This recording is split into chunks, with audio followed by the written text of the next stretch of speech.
খুব ভালো লাগছে, প্রচণ্ড excitement, butterflies in the stomach, কারণ অনেকদিন পরে একটা প্রিমিয়ার অ্যাটেন্ড করছি, অনেকদিন পরে নিজেকে বড় পর্দায় দেখবো, এবং সেটা অনিক দত্তর ছবি। ফর এনি অ্যাক্টর, মানে I think you really need to be very very very lucky যে অনিকদার ছবি নিয়ে আবার বড় পর্দায় ফেরা। আমি আশা করছি যারা ছবিটা দেখেছেন তাদের ভাল লেগেছে। সব জায়গায় অনেক অনেক বুকিং হচ্ছে, সেটা এখানে হোক, সেটা বম্বেতে হোক, দিল্লিতে হোক। আমি শুধু চাই ছবিটা সবাই দেখুক, সত্যজিৎ রায়ের জন্য দেখুক, অপরাজিত টিমের জন্য দেখুক, and all the best to Bengali cinema. আমরা চাই এরকম ছবি আরো হোক। তারপর আবার টাকার খোঁজ। পুরো 1 বছর শুটিং অফ রইল। কে? বিমান রায়, চিফ মিনিস্টার। অনেক বছর কাজ করছি ইন্ডাস্ট্রিতে, অনেকগুলো ছবি হয়ে গেল, নয় নয় করে আমার ধারণা প্রায় 34-35টা তো ছবি হয়েই গেল। কখনো কোনো ছবি রিলিজে আমার কোনোদিন টেনশন হয় না, তার কারণ আমার মনে হয় ছবিটা ডিরেক্টরের, ছবিটা প্রডিউসারের। আমার কাজটা আমি ফ্লোরে করেছি এবং আমার কাজটা আমি ডাবিংয়ে করেছি। এবারে মানুষ পছন্দ করবেন কি করবেন না সেটা সম্পূর্ণ দর্শকদের উপরে নির্ভর করে, কিন্তু ছবির রিলিজের সময় আমার কোনো টেনশন হয় না। আমি জানি না কেন এই ছবিটা রিলিজের আগে, মানে রিলিজটা সত্যি বলবো না, এই ছবিটা যখন মানুষ দেখবে আমার সেইটা ভেবে ভীষণ একটা টেনশন হচ্ছে, প্যালপিটেশন হচ্ছে। আমি জানি না সেটা কেন হতে পারে। এই ছবিটা একটা ইতিহাস রচনা করতে চলেছে, সেটার আমি একটা পার্ট হতে পেরেছি, সেটার একটা অসম্ভব ভালো লাগা, একটা গ্রেটফুলনেস টু অনিকদা, এই সবগুলো আমার মনে হয় কাজ করছে, যার জন্য একটা অদ্ভুত টেনশন হচ্ছে। না, আমার বড় হয়ে ওঠা যেসব মানুষদের মানে ছবি দেখে, মানে ছবির কাজ দেখে, যেমন ফর এক্সাম্পল অর্ঘ কমল মিত্র, মানে আমি যদি ঋতুপর্ণ ঘোষের যে কোনো ছবি বলি, সেটা খেলাই হোক, সেটা অন্দরমহলই হোক, সেটা চোখের বালি হোক, সমস্তটাই লাস্ট লেয়ার হোক, সেটার সমস্তটি অর্ঘ কমল মিত্র স্যারের এডিট করা। দেবজ্যোত মিশ্র মিউজিক করেছেন। অনিক দত্ত, যার ছবি মানে দেখে আমার বড় হওয়া কিছুটা, কারণ ভূতের ভবিষ্যৎ যখন রিলিজ করেছিল তখন আমি ক্লাস 11-এ পড়ি। আমার এখনও মনে আছে, আমি 2 দিন হলে গিয়ে টিকিট পাইনি, 3 দিনের দিন অত্যন্ত কষ্ট করে একটি টিকিট কেটে লাস্টে বসে দেখেছিলাম ভূতের ভবিষ্যৎ।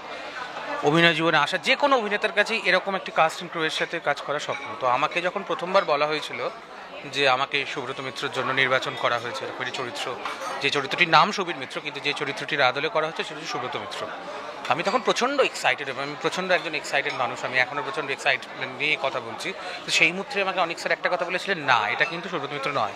সুবীর মিত্র অত্যন্ত সিরিয়াস, অত্যন্ত প্যাশনেট, খুব কম কথা বলে একজন মানুষ, এবং ক্যামেরাকে সে পাগলের মতো ভালোবাসে। এবং যে প্রশ্নটা আপনি করলেন যে আমার ছবি, এটা সত্যি, এটা শুনতেও আমার বড় ভালো লাগছে যে আমাকে এরকম একটা জায়গায় নিয়ে গিয়ে মানুষ কথা বলছে, তার কারণ পুরোটাই তো অভিনয় এবং বাকিটা দর্শক বলবে। লাভ স্টোরি, ফিল্মে ইমোশনাল গল্প থাকতে হবে। এই কটা বইয়ের রেকর্ড বিক্রি করে কত টাকা পাবে তুমি? না না, আমি একটা ছোট্ট পার্ট শুট করে সেটা দেখিয়ে টাকা তোলার এরকম চেষ্টা ভাবে করব। হবে না অপু। আমি কি বলবো, আমাদের কাজ শেষ। আমি তো 15ই ডিসেম্বর কাজ শেষ করেছি। তারপরে আমিও এই শহরের মানুষের মতো অধীর আগ্রহে বসেছিলাম কবে আমাদের ছবি রিলিজ করবে। আজকে রিলিজ করছে।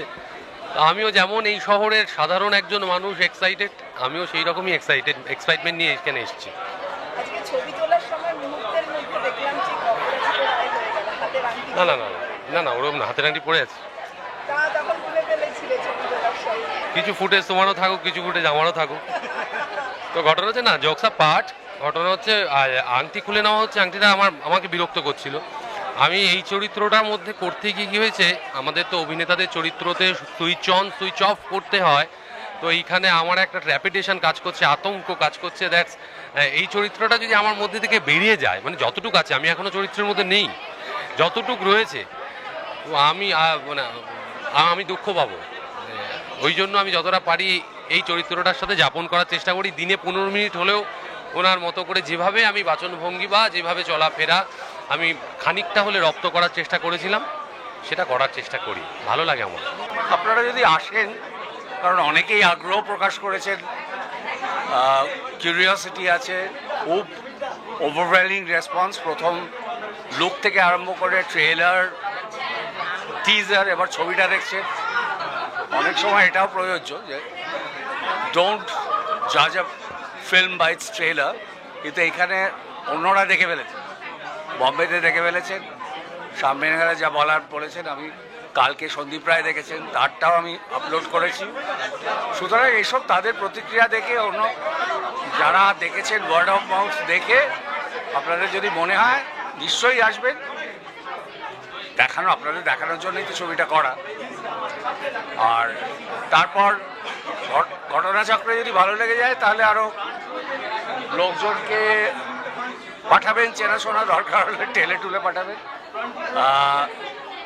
তাহলেই আর কি আমাদের মানে কিঞ্চিত সাথে সত্যজিৎবাবু কিন্তু বলতেন film is the highest form of commercial art, মানে যেখানে টিকিট বিক্রি করছে সেইখানে সেটাকে it's a commercial exercise. So finally আমাদের তো জীবিকা নির্বাহ করে আপনাদের ওপর, হ্যাঁ, তো সুতরাং আপনারা দেখলে আর কি খেয়ে পড়ে বাঁচবো। এই আমার মনে হয় যে আমরা প্রত্যেকেই চেষ্টা করেছি কাজ করবার। আমার ডিপার্টমেন্টে যেরকম হচ্ছে মিউজিকে ভীষণ একটা ডিফিকাল্ট, মানে it was kind of a trap, একটা চ্যালেঞ্জ ছিল। সেই চ্যালেঞ্জে রবিশঙ্কর পথের পাঁচালী মিউজিক করেছে। এবার হচ্ছে কতটা তুমি রবিশঙ্করের ভেতর, কতটা রবিশঙ্কর থাকবে, কোথা থেকে বেরিয়ে আসবে, তুমি কোথা দিয়ে বেরিয়ে আসবে, তুমি আজকের সময়ে এসে এটাকে ইন্টারপ্রেট করছো, এই জায়গাটা থাকবে, সেটা that was a very difficult chapter all together. সেটাকে আমি চেষ্টা করেছি যে ছবির মধ্যে দাঁড়িয়ে কোথা থেকে আমি ছবির মধ্যে থাকবো, কোথায় আমি ফিরে যাব, ক্লাসিক্সে ফিরে যাব, এবং কোথা থেকে আমি বেরিয়ে যাব। এইটা ডিফিকাল্ট ছিল, সেটা করতে মনে হয় পেরেছি। অনেকে বলছেন আর ছবির থেকে অনেকটাই আলাদা, সেই জন্য এই ছবিটা চ্যালেঞ্জিংও ছিল এবং ছবিটা সম্পর্কে আমাদের এক্সপেকটেশনও অনেকটাই। আমি যেন মানে এখানে দাঁড়িয়ে ওর উত্তেজনাটা ফিল করতে পারছি যে ওর ভেতরে কি হচ্ছে, কারণ ও যখন ওই রাত জেগে জেগে বা সকালবেলা, মানে আমি হয়তো উঠেছি ভোর 5টার সময়, তার আগে দেখেছি ওর ঘরে লাইট জ্বলছে, মানে ও হয়তো ভোর 4টে থেকে উঠে ওর প্রিপারেশনগুলো নিচ্ছে, যা জানে, ওর দরজা বন্ধ থাকতো, আমি মানে দেখতামও না। এবং আমি মানে যখন শুটিং চলাকালীন বেশ কিছুদিন আমি আলাদা একটা ঘরে থাকতাম, ও আলাদা বাড়িতেও আমাকে পাঠিয়ে দিত, তুমি একটু আলাদা থাকো। ওই যে মানে ঘরে কারোর প্রেজেন্সে যে টুংটাং আওয়াজ, ওইটাকেও নিতে পারতো না। তো তারপরে যখন সেটা আজকে মানে সবার সামনে, মানে বলতে গেলে এতদিন একটা পরীক্ষা দিয়েছে, আজকে হলো তার রেজাল্ট। যেরকম রেজাল্ট আউটের দিন মানে আমাদের মাধ্যমিক উচ্চ মাধ্যমিক পরীক্ষার সময় রেজাল্ট আউটের দিন যেরকম ভেতরে হয়, আমার ঠিক একই জিনিস হচ্ছে যে রেজাল্টটা কি হবে, রেজাল্টটা কি হবে। এবং আমি চাইছি যে মানে দর্শকের আসনে বসে সিটে বসে ওটা এক্সপিরিয়েন্স করার, ওই রেজাল্টটাকে দেখার, যে দর্শক কততে কত দিল, মানে দর্শক কিভাবে রিয়াক্ট করছে, আমি ওইটা দেখতে চাইছি যে প্রোডাক্টটা এই রেডি হয়েছে, তার ফলটা কিভাবে বেরোয় দর্শকের সামনে, আমি ওটা দেখতে চাইছি। We are absolutely floored. What a film. এবছর ফ্রান্সের বিখ্যাত কান ফিল্ম ফেস্টিভ্যালে বেস্ট হিউম্যান ডকুমেন্ট শিরোপায় ভূষিত হয়েছে। দুটোই এক্সাইটেড, নার্ভাস, দুটোই এরকম একটা আইকনিক চরিত্র। আমার মানে সৌভাগ্য যে আমি এই চরিত্র অভিনয় করতে পেরেছি, মানে সত্যজিৎ রায় দুর্গার আদলে এই চরিত্রটা তৈরি করা। তো এতগুলো আইকনিক সিনস করতে করতে আমার গায়ে কাঁটা দিয়ে দিচ্ছিল, মানে ভয়, এবং তারপরে যখন করছি আর তারপরে সিনগুলো আমি সিনেমাটা আগেও একবার দেখেছি। তো দেবুদার মিউজিক মানে পুরো একদম, মানে ইট হ্যাজ বিকাম লাইভ। মানে আমার সত্যি প্রচণ্ড নার্ভাস লাগছে এই কারণেই, because I really care about this. মানে এই ফিল্মটা আমার সত্যি খুব স্পেশাল জায়গা থেকে। তো আমি চাইবো সবাই এসে সিনেমা হলে দেখুক, যেন এই সিনেমাটা প্লিজ কাজ করে। অভিষেক, ছবির সাবজেক্টটা যেরকম, এই ছবির সাবজেক্টটাই তো মানুষকে টানবে।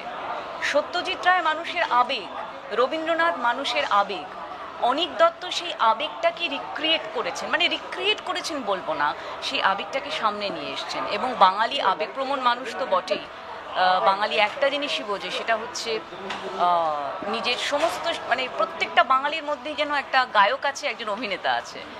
সেটা কোথাও সত্যজিৎ রায়কে দেখে, কোথাও রবীন্দ্রনাথের গীতবিধান পড়ে, কোথাও গুনগুন করে গান গেয়ে, সে সুর থাকুক না থাকুক, কিন্তু কোথাও একটা লয় আছে, ছন্দ আছে, আর এই ছন্দতেই আমার মনে হয় অপরাজিত হবে। আমি বলবো যে ছবিটা যেভাবে বানানো হয়েছে, যা মেকিং, এটা বড় পর্দায় না দেখলে ম্যাজিকটা ঠিক মানে পাওয়া যাবে না। ওই মোবাইল ফোনে বা ল্যাপটপে বসে কবে ওটিটিতে আসবে তার জন্য ওয়েট না করে প্লিজ হলে গিয়ে ছবিটা দেখুন, কারণ এর এক্সপিরিয়েন্স হল ছাড়া দিতেই পারবে না।